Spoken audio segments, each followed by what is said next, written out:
Hi, I'm Nick Pockris. I'm a part of Group 2. Our group has chosen for the subject of our project Delta Airlines. To start with, we'll define the industry in which Delta Airlines operates as U.S.-based airlines whose principal business is the transportation of passengers. Now, this industry competes both domestically and internationally, and they also have to compete with other segments of the larger travel industry of which it is a subset. These substitute products include ground-based transportation such as cars, trains, and buses, also ships. The industry together drives well over $1 trillion in total U.S. economic activity through its direct operations and the complementary industries such as manufacturing, travel and tourism, etc. The four largest firms in the industry, in order of market share determined by revenue, is American Airlines, Southwest Airlines, Delta Airlines, which is the subject of our project, and United Airlines. And based on the stock price a few days ago, these four companies have a market cap of $95 billion. They're all publicly traded, as are nearly all the firms in this industry. And now I'll turn it over to Jose, who will analyze the structure of the industry. The airline industry today is an oligopoly. An oligopoly exists when a market is controlled by a small number of firms. In our case, it would be American Airlines at 19%, Southwest at 17%, Delta at 16%, and United Airlines at 13%. Together, this makes up 65% of the market structure as it is shown on my pie chart in the presentation. The other 35% would be the rest of the industry. These are just smaller airlines, a bunch of smaller airlines actually. These numbers were taken from a time period of December 2019 to November of 2020. While the numbers might not be as accurate as the years before due to the pandemic and less flights, less airplanes, less people on the planes due to the spacing in the planes, they're still taken into account. Due to the airline industry being an oligopoly, often barriers of entry are rather high, and it leaves no room for other competitors. Well, it discourages potential competitors from entering. The industry does have an imperfect competition, like I've mentioned, and it leaves a small number of firms that I mentioned before to dominate. No new airline has entered the industry since 2007, and because of this, it leaves space for other airlines like Southwest, United, Delta, or American to buy off the smaller airlines, which they have in the past. Basically, they're just monopolizing. Thanks, Jose. In the 21st century, culture is a key aspect of a firm's ability to compete within any market. Consumers make decisions based on the culture of a company, and talent make decisions about the culture of a company when it comes to where they want to work. Delta has been consistently named a top place to work by Forbes and Glassdoor. Since 2015, their pay has increased by 25%, and they've shared almost $5.5 billion in profit sharing. They return 1% of their net income back to the communities they live and work in, and they support three main causes that they rally their community efforts around: advancing education, improving global health and wellness, and saluting armed service members and veterans. They're the largest corporate donor of blood to the American Red Cross, and that partnership actually began back during World War II. They've built over 25 playgrounds across 13 U.S. cities in just 5 years, and their employees have committed volunteer hours to support food banks and community kitchens in their neighborhoods.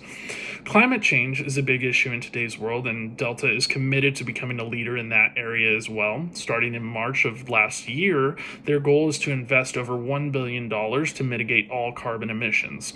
Those plans include driving innovation, advancing clean air travel technology, technologies and accelerating the reduction of carbon emissions and waste. So far, they're the first and only U.S. airline to voluntarily cap greenhouse gas emissions at 2012 levels. In 2019, they added 20 new aircraft to their fleet to prioritize the use of aircraft that are 25% more fuel efficient than the ones being replaced. And since the start of the COVID-19 pandemic, they've also retired 3 other aircraft models that are among the least fuel efficient in their fleet. It's clear that their focus on climate change is unparalleled amongst their competitors. As of February 1st, 2021, Delta CEO Ed Bastian has provided an update on their push for equality. They've enhanced hiring practices to reduce job bias in descriptions and qualifications. They introduced hiring manager training to ensure fair and inclusive interviews, and improved reporting to monitor diversity in candidates and hires. They recently joined 110 as a founding member of this coalition, which its goal is to create 1 million jobs for Black Americans over the next 10 years. That coalition includes companies like Lowe's, Nike, and ADP. Noticeably absent are their competitors within the airline industry. Thank you. My name's Amy Lesson, and I'm going to discuss with everyone Porter's 5 Forces analysis and how it impacts Delta Airlines and the commercial airline industry overall. So what is Porter's 5 Force analysis? It's an analysis used to evaluate a company, and in this case Delta Airlines, within its industry, commercial airline travel. It analyzes the horizontal and vertical threats the company may face in the future. The 5 Forces method evaluates 3 horizontal threats and 2 vertical threats. The horizontal threats are industry competition, the threat of new entrants, and the threat of substitutes. The vertical threats are increased bargaining power of suppliers and increased bargaining power of buyers. The 5 Forces method helps evaluate the most viable threats to the company and the ability of the company to respond to these threats. The first horizontal force we're going to discuss is industry competition or competitive rivalry. Found in the middle of the slide, competitive rivalry is high in the commercial airline industry. There are several competitors to Delta Airlines, such as American, United, and even Southwest Airlines, JetBlue, and Spirit. Many airlines fly to the same destinations and airports for about the same price. They offer similar amenities, similar fees, and even similar lack of legroom in the cabin. Since the airlines and the experiences are so similar between Delta and its competitors, it's a constant threat of losing customers. Online booking agents such as Expedia, Kayak, and Priceline make it easier for customers to find the best deal. The next horizontal force we're going to discuss is the threat of new entrants. Located in the top left of the grid, the threat is minimal for Delta Airlines, as well as all commercial airlines in general. There are high barriers to entry into the airline industry due to the high operating costs, high startup costs, and immense government regulation. The latest airline to enter the market is JetBlue, which was founded in 1998, and it currently only has 4.8% of the market share. The final horizontal force we're going to discuss is the threat of substitutes. A substitute is a product or a service that does not compete directly with the company, but is instead a substitute for it. The substitutes for Delta Airlines and commercial airlines in general are cars, buses, trains, or even boats. The threat is low for Delta Airlines and commercial airlines, especially when you think about long trips and global trips. The longer the trip, the less the threat of substitute exists for the airlines. The next force we're going to discuss is supplier power. It's a vertical threat and can be found in the bottom left grid on the slide. The suppliers of the actual aircrafts themselves is very small, with only 2 players, Boeing and Airbus. The other suppliers for Delta, which supply everything else the airline needs, the list is long. Delta has good bargaining power when you think about these other suppliers due to its position as the second largest airline and the long list of available suppliers. Another supplier Delta Airline has a little less control over is fuel. The costs of fuel are very dependent on the cost of oil. The final of the 5 forces is buyer power. It can be seen in the bottom right of the slide and is also a vertical threat. Buyers have immense bargaining power in the commercial airline space. Customers are able to easily switch from one airline to another with minimal effort.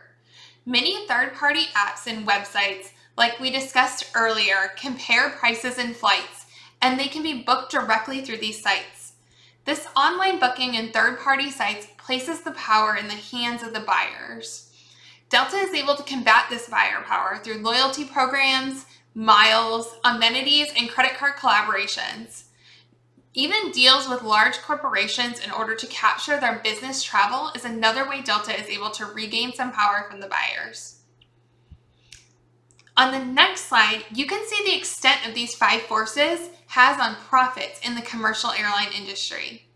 Internal rivalry or competitor threats, as well as buyer power discussed on the previous slide, have the highest threat to profits for Delta and other commercial airlines, while the threat of new entries, substitutes, and supplier power has a lower threat to the industry profits. It is important to understand these 5 forces and the potential threats to profits as you analyze the company, its fundamentals, potential future investments, and the company's future outlook. Company leaders also use this information from the 5 forces analysis to make more informed decisions on strategy and future planning. Thank you so much, and now I'm going to pass it to the next presenter. Hello, my name is Taylor McMackin, and I will be doing the slide on co-opetition and ValueNet for our Delta Airlines project. There are 3 things that I will go over. To start it, though, I will say co-opetition is the opposite of competition. So competition, you're fighting against one another to be better and more consistent. Well, with co-opetition, basically there's one set goal, and it's sharing ideas and almost like competing, but using each other's ideas to all promote success for one another and value. So as you can see in the slide, the picture of you have 3 guys all trying to reach the same person with the money bag. You have United, Southwest, and Delta basically using their ideas and putting them together to create the ultimate success for one another. And what we go into that is the first idea of that is code sharing. The airlines, the platform they're using, it allows for 2 or more airlines to sell the same ticket while marketing them as their own. This reduces the costs associated with underbooked flights. So, for example, if you use Expedia or apps like that, you purchase a ticket. Well, the ticket goes to different airlines. And so whenever there's an underbooked flight, you'll be on that airline. And obviously, it won't show up till later on for the passengers, so they'll never know. But at the same time, this helps for everybody, so they're not underbooking their flights. And then if there's overbooked flights, they don't have to pay the price of giving back the money.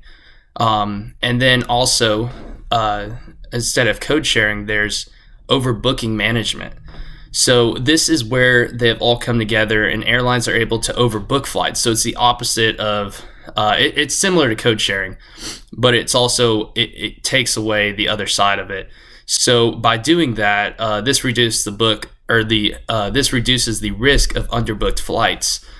The best thing for this is an example of having, if you're overbooking flights, which obviously everybody's number one fear is getting on a plane and being told, hey, blah, blah, blah, this name, can you please come down? We're going to rearrange your flight. Obviously, it's horrible for travel plans. So whenever you get overbooked, the fact that this code sharing platform on overbooking management has now transcended into finding new flights for someone before it even happens. And that is a huge thing for all of these companies to have success. It's very valuable. The last thing I'll leave you off with is increasing customer base. By doing these 2 things, it obviously allows for new customers to gain experience through new airlines. And by that being said, if they've never ridden on Southwest, well, maybe their ticket puts them on Southwest. They've never had that experience. Well, this increased exposure creates opportunity for additional revenue in the future for this company. You could have someone that falls in love personally. I love a certain airline. I don't want to fly on another airline besides it. Will I? Yes. Do I want to? Sometimes no. But it helps for companies like Delta, who could give a great customer experience, to continue to gain revenue through competition and the value net. So thank you for taking the time to listen to me and the slide. On to the next one. Appreciate it. Thanks. Hi. In October of 2008, Delta Airlines officially merged with Northwest Airlines, who was a struggling airline at that time. This decreased fares by a shocking 8.4% when typically fares would increase in these conditions. Delta used their brand of five-star service and improving the consumer experience in order to set themselves apart from other airlines. These actions allowed Delta to grow by a shocking 11%, something other major airlines could not attain, such as American Airlines and United Airlines. This ultimately has led to Delta being in the top 3 out of 6 major airlines. Furthermore, recently in September 2020, Delta got approval for a joint venture with Brazilian airline LATAM Airlines. This joint venture will allow for increased routes between North and South America. This will increase the number of destinations consumers can travel to 435, which is great. Consumers would also be able to redeem frequent flyer perks between either Delta or LATAM, increasing consumer satisfaction.